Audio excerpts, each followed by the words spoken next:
Is the Bible reliable?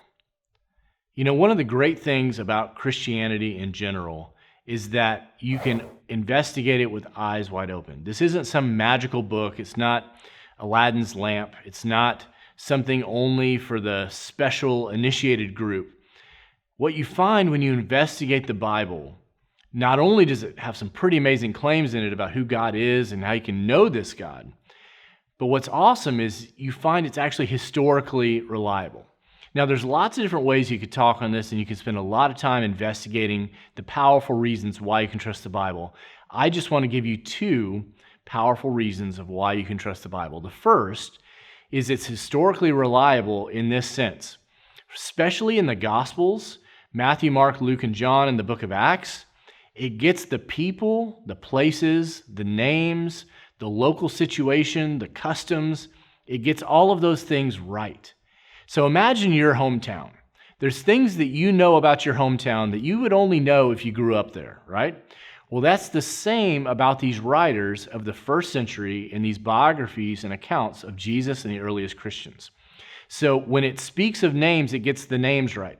When it speaks of the places, those places actually exist. When it speaks of the governmental leaders, those people actually were ruling during that time.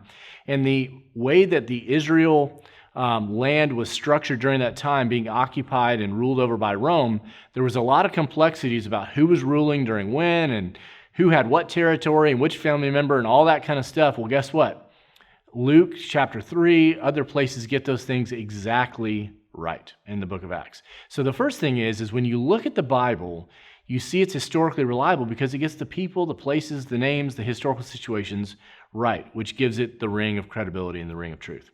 The second way you could trust that the Bible is historically reliable is that the text of the Bible, especially the text of the New Testament, has been very accurately transmitted from the first century to now accurately.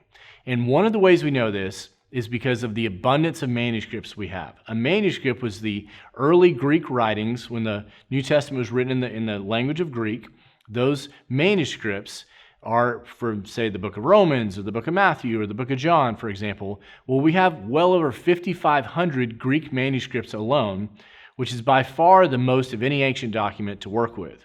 It's truly, as one scholar put it, an embarrassment of riches.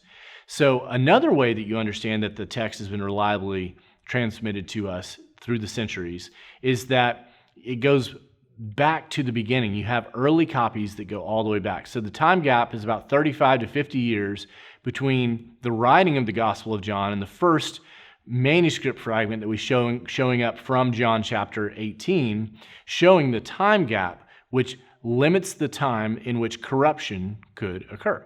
And so you have a ton of manuscripts to work with, and the time gap is very, very small. So those two reasons, one, that it gets the people, places, and names correct, lends toward the historical reliability of the Bible. And second, the textual basis of the Bible is very, very strong. In fact, it's stronger than any other work from antiquity. So therefore, you can have a high degree of confidence that what you have is historically reliable, and you can trust the God who has spoken in its pages.